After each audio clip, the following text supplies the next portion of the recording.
transmitiendo desde la ciudad de Chihuahua, con más de 100,000 watts de potencia. Ya comienza el podcast de historia favorito de nadie, con su anfitrión, Alex Martínez. Esto es Hablemos de Historia.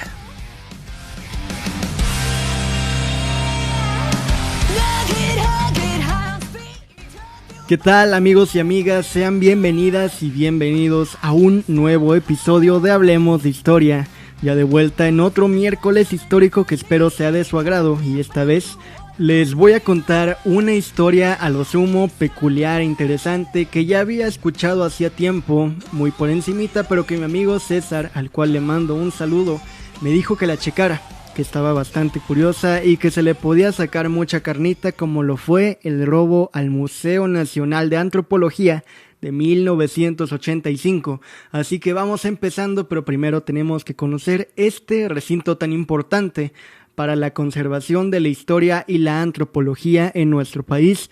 Y antes de empezar, este capítulo no está auspiciado por el INAH, ojalá. Así que, INAH, si estás escuchando esto, patrocíname. Desde los primeros años del México independiente, en medio de tantas luchas entre liberales y conservadores, federalistas y centralistas, republicanos e imperialistas, era necesario formar primero que nada un Estado sólido y posterior a ello una identidad nacional común en la que el pasado prehispánico tuviera su lugar. Un año después de lograda la independencia, Lucas Alamán solicitó al emperador Iturbide establecer un conservatorio de antigüedades y un gabinete de historia natural en los salones de la Real y Pontificia Universidad de México. Ambos conjuntaron y para 1825 se convirtieron en el Museo Nacional Mexicano, cuyo primer conservador fue el presbítero Isidro Ignacio de Icaza. Puede considerarse este recinto como el primer museo de México, establecido para reunir y conservar cuanto pudiera para dar el más exacto conocimiento del país, de sus orígenes y de los progresos de la ciencia y de las artes.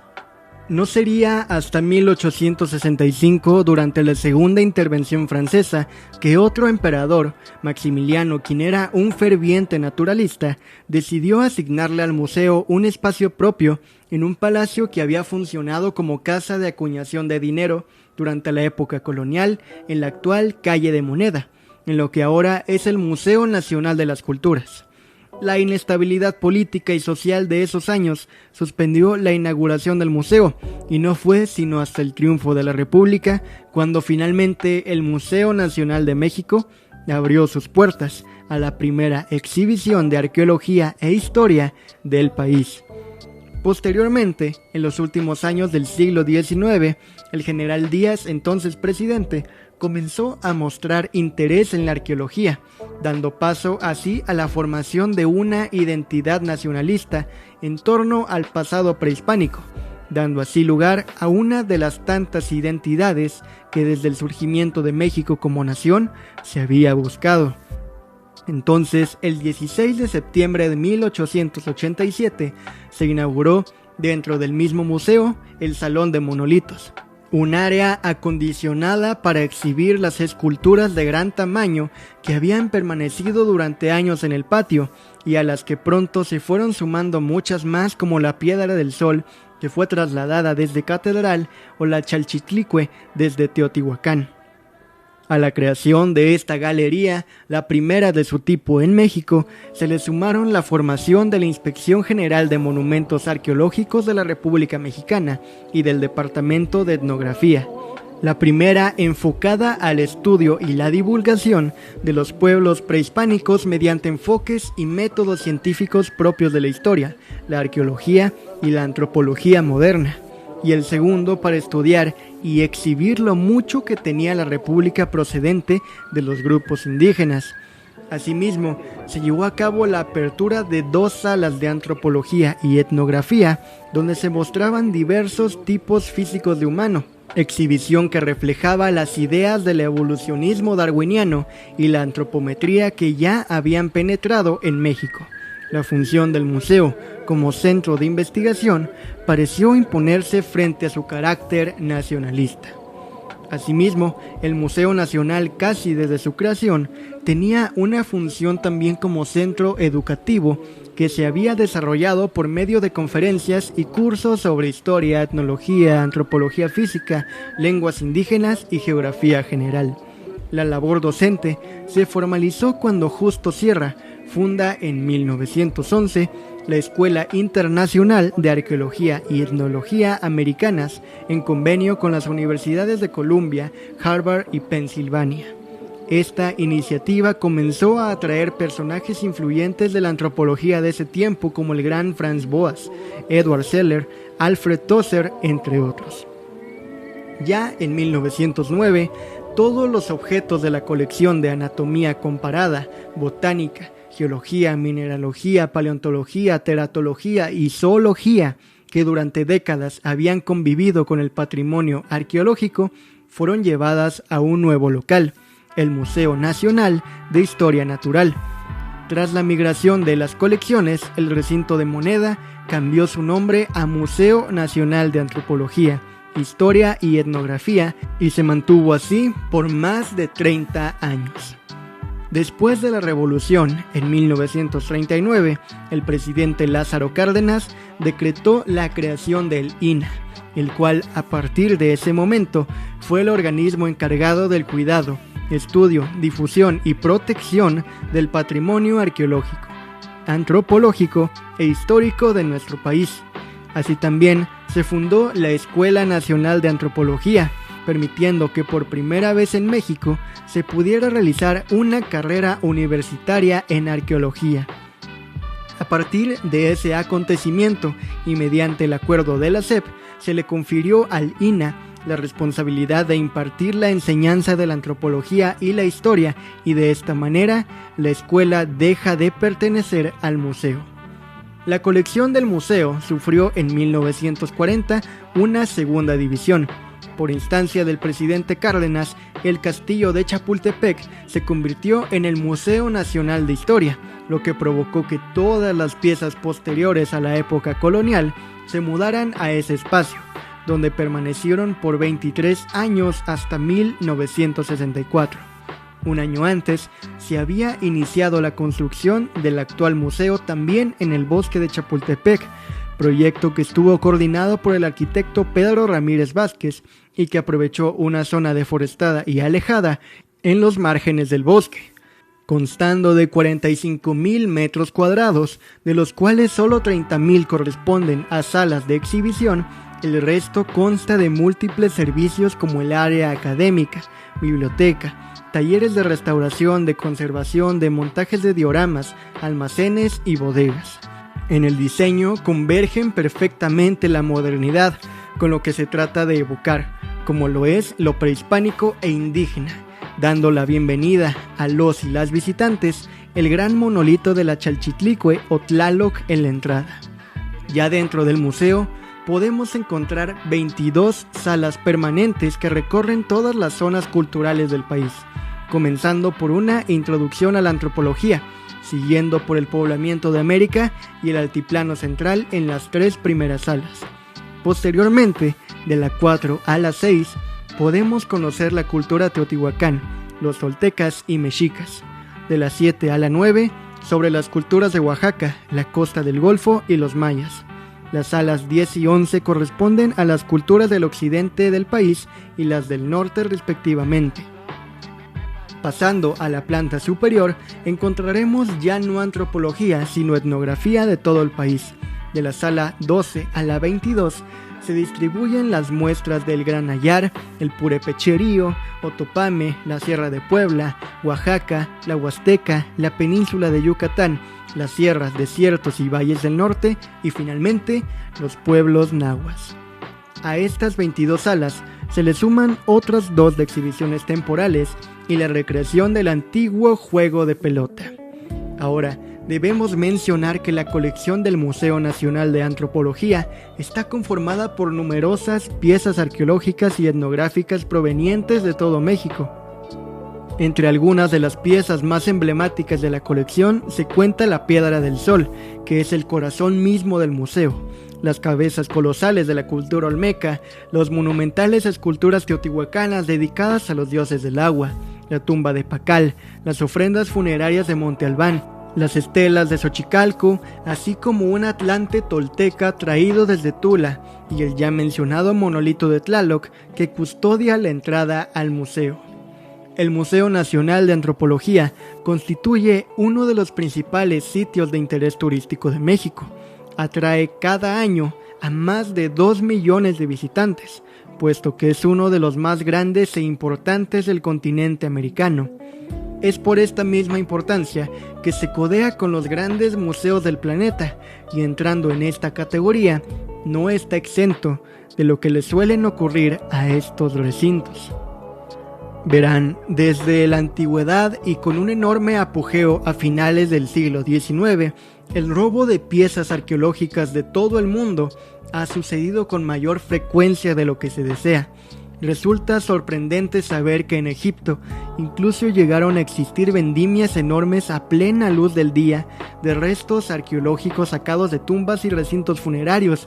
Incluso en la actualidad, en ciertos lugares de México, podemos encontrar, afortunadamente ya en menor medida, pequeños puestos de piezas arqueológicas constituyendo un delito federal.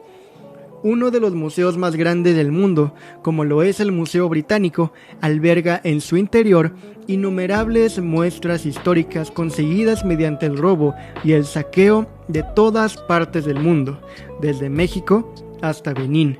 Incluso el polémico penacho de Moctezuma, que se encuentra en Austria y no en México. Y dentro de esto mismo, también hay veces que importantes obras de arte son robadas de incluso los más grandes e importantes museos alrededor del mundo, con un valor incalculable, como los casos de la Gioconda, la Mona Lisa robada del Museo del Louvre en Francia en 1911.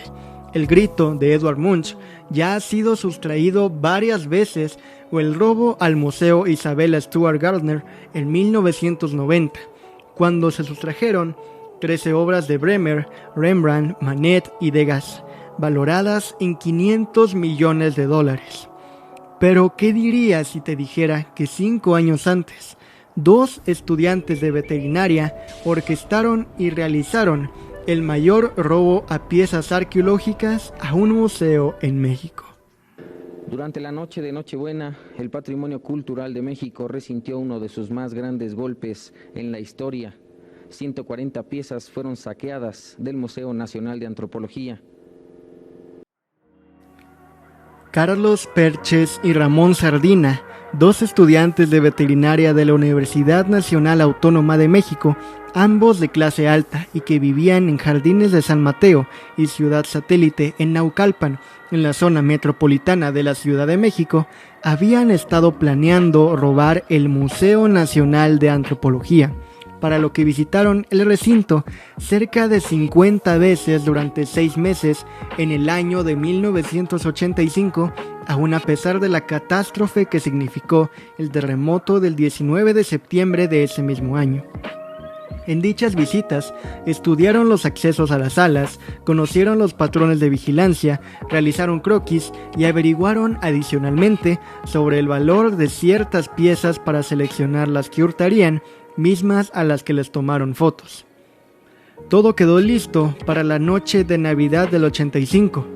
Perches y Sardina llegaron hasta el museo en un Volkswagen sedán, brincaron la reja que colinda con Paseo de la Reforma y entraron por un conducto de aire acondicionado a la sala maya del museo.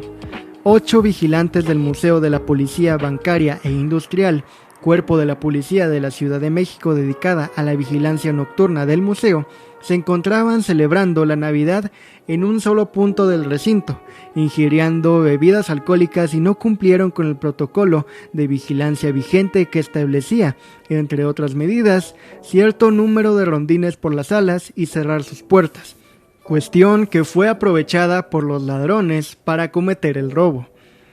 Este ocurrió en 3 horas, de la 1 a las 4 de la mañana. Desmantelaron 7 vitrinas, El tamaño de los objetos hizo que su transportación pudiera pasar inadvertida y fue empacada en maletas. Las salas afectadas fueron La Maya, Mexica y Monte Albán en Oaxaca. Posteriormente salieron del museo y huyeron en el mismo auto en que llegaron. Recorrieron el Paseo de la Reforma y se dirigieron a la casa de los padres de Perches, donde en el closet de su recámara permanecieron las piezas en una maleta de lona. A las 8 de la mañana, 4 horas después del robo, las autoridades descubrieron el ilícito y comenzaron las acciones de investigación y peritajes. En el proceso fueron detenidos 8 empleados del personal de seguridad y la PGR arrojó como primera hipótesis que había una posible complicidad. Los ladrones tuvieron el tiempo de saquear el museo y también recursos técnicos para desmantelar 7 vitrinas. También se tenía la profunda presunción de que los autores del robo habían actuado por encargo específico de traficantes internacionales de piezas de arte a cambio de una remuneración económica, cosa que posteriormente se desmentiría, pues los ladrones simplemente eran aficionados a la arqueología. Asimismo, el robo se unía a la ola en otros recintos de Europa, Estados Unidos y Asia, pero era apenas el segundo atraco que el Museo Nacional de Antropología tenía en ese entonces 160 años de su fundación. En el primero, ocurrido en la ya mencionada Casa de Moneda, una persona robó la pieza mexica conocida como el coyote emplumado. Su estrategia fue sacarla del recinto envuelta en un rebozo y aparentar que llevaba cargando a un bebé.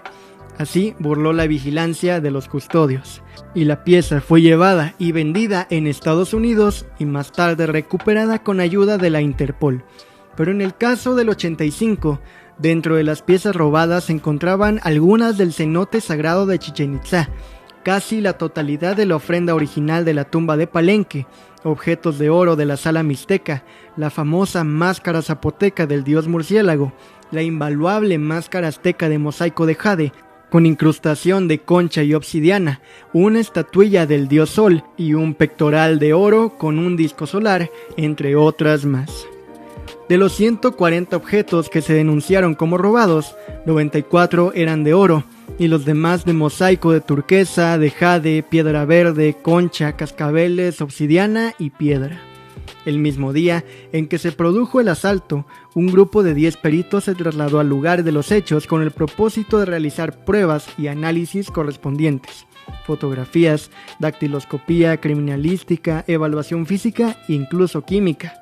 De inmediato también se instalaron 10 agentes del Ministerio Público Federal, 10 secretarios, 10 peritos de distintas especialidades, miembros de la Policía Judicial Federal, militar y del entonces Distrito Federal, incluido el Cuerpo de Migración y personal de la Dirección General de Aduanas y personal de aeropuertos, y se estableció comunicación con la Interpol, que lanzó la alerta a varios países. Por su parte, la Asociación de Amigos del Museo Nacional de Antropología reunió la cantidad de 50 millones de pesos para entregarla como recompensa a la persona que proporcionara datos que condujeran directamente a la recuperación de las piezas, pero esta nunca fue entregada. En mucho tiempo no se tuvo éxito con la identificación de los ladrones ni el paradero de las piezas. De las diligencias no se estableció ninguna responsabilidad de tipo penal. Las personas detenidas fueron puestas en libertad, mientras que por su parte, ahora sí, el Museo Nacional de Antropología instaló un sistema de cámaras electrónicas contra el robo, rehabilitó totalmente el sistema de detección de incendios y un circuito cerrado de televisión complementaba la seguridad del mismo. Incluso un año después, el entonces presidente Miguel de la Madrid, en su segundo informe de gobierno, anunciaba que se destinarían 700 millones de pesos a la seguridad de los museos que dependían del INAH. Pero, ¿qué pasó con Perches y Sardina? Después del robo al museo y la enorme movilización realizada para recuperar las piezas, ambos ladrones decidieron mejor no levantar sospechas y mantener un perfil bajo, no demostrar culpabilidad y mostrarse indiferente ante el asunto. Fue así que un año después realizaron un viaje a Acapulco, donde conocieron a José Serrano, un narcotraficante, y con la amante de este, la vedette Camila Maciero, mejor conocida como la Princesa Yamal, propietaria de un restaurante en el puerto. Los ladrones intimaron con Serrano y le confiaron que ellos habían sido los autores del llamado robo del siglo en México y empezaron a trabajar con él en el tráfico de cocaína, prolongando su estancia en Acapulco por aproximadamente 2 años, bajo la promesa del narco de conseguirles un cliente a quien pudieran venderle las piezas arqueológicas robadas. Fue así que con el tiempo, Serrano presentó a los ladrones con Salvador Gutiérrez, alias El Cao, otro narcotraficante que ofreció su ayuda para comercializar las piezas, a las que dio un valor de $1,000 millones. Sin embargo, no fue posible realizar la operación porque Gutiérrez fue detenido el 1 de enero de 1989 en Guadalajara, Jalisco. Fue él quien soltó la sopa y reveló a los federales que tenían la clave para resolver un asunto muy grueso, en sus propias palabras. Para ese entonces, la investigación del famoso robo ya estaba cerrada, pero con esta nueva información, los detectives comenzaron a ubicar a Perches y a Serrano. Además, para confirmar que eran realmente los autores del robo, Perches entregó a Serrano 2 de las piezas a cambio de cocaína y al otro ladrón, Sardina, le pagó con 7 de las joyas prehispánicas. Así, Perches regresó a la Ciudad de México en abril de 1989 y guardó el material arqueológico en su domicilio, ubicado en la calle de Manuel Pastrana, número 6, Circuito Diplomáticos, Ciudad Satélite, de donde finalmente fueron rescatadas la madrugada del viernes 10 de junio. Fue investigado por 45 días, pero de Sardina hasta la fecha no se sabe nada, y sus 7 piezas arqueológicas siguen sin recuperarse. Además de Perches, fueron detenidos su hermano Luis, la princesa Yamal y el norteamericano Gary Nathan Clevenger, de quien el procurador no especificó su participación ni si era el posible comprador de lo robado. También estaban Juan Castillo Carriles, Hugo Ricardo Pérez Radilla y la argentina Cristina Gloria González. Los 7 detenidos fueron consignados ante el Juzgado 10º del Reclusorio Preventivo Sur. Perches fue presentado como presunto responsable del robo y por delitos contra la salud. Su hermano Luis por el mismo cargo. La princesa Yamal igual por delitos contra la salud y encubrimiento. Por los mismos delitos el estadounidense y Castillo Carriles y Pérez Radilla solo por encubrimiento. En la conferencia, el procurador aclaró que habían sido 124 y no 140 las piezas prehispánicas que se sustrajeron del museo. Especificó que de las 124, 111 estaban en poder de la Procuraduría y serían entregadas a Lina al día siguiente, el miércoles 14 de junio. De las faltantes, dijo que 7 estaban con el ladrón prófugo, 2 las canjeó Perches por cocaína y las 4 restantes sin paradero. Posteriormente, Roberto García Moll, director en ese entonces del Instituto Nacional de Antropología e Historia, informó que las 111 piezas se encontraban en buenas condiciones y que fueron recuperadas las más importantes: la máscara de jade del dios murciélago y la vasija de obsidiana con forma de mono. Y esta confusión en el número de piezas robadas se debió a que en el momento del atraco no se contaba con un inventario. El Ministerio Público recibió el 25 de diciembre de 1985 una denuncia por el robo de 140 piezas, aunque el catálogo que se distribuyó en todo el mundo daba cuenta de 124, 4 de las cuales no tenían fotografía. Ya para ese entonces, Carlos Salinas de Gortari tenía 6 meses como presidente y, según el Universal, al principio de su sexenio dio indicaciones a la Procuraduría para que pusiera todo su esfuerzo en recuperar lo robado. Mes con mes, el mandatario era informado del curso de las investigaciones. Por eso, cuando las piezas robadas fueron regresadas a sus vitrinas en el museo, 1629 días y noches después de su desaparición, Carlos Salinas de Gortari, como no podía ser de otra manera, encabezó el solemne evento al que asistieron políticos y personajes distinguidos de la cultura. Fue así que finalmente, a las 12:45 del miércoles 4 de junio de 1989, después de esta loca aventura, las piezas arqueológicas, silenciosas testigos de nuestra historia, regresaron al Museo Nacional de Antropología de la Ciudad de México. Cuentan las crónicas que después de la ceremonia de restitución de los tesoros históricos, el presidente Salinas tuvo la idea de ir a comer al restaurante Prendes, ubicado en la zona de Polanco de Ciudad de México. Invitó a miembros de su gabinete e incluso se unió a ellos Manuel Camacho, quien 5 años más adelante sería comisionado para la paz en Chiapas. Ahí comieron sopa de cola de res, huachinango a la veracruzana, pastel de manzana y el jefe de estado tomó un refresco.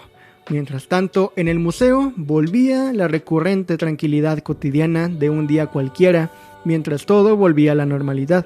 Todos los días, más y más gente se agrupaba para ver, a través de un cristal, la majestuosidad de un pasado distante, a solo un vidrio de distancia, dando así cierre a uno de los tantos pasajes peculiares de la historia de México.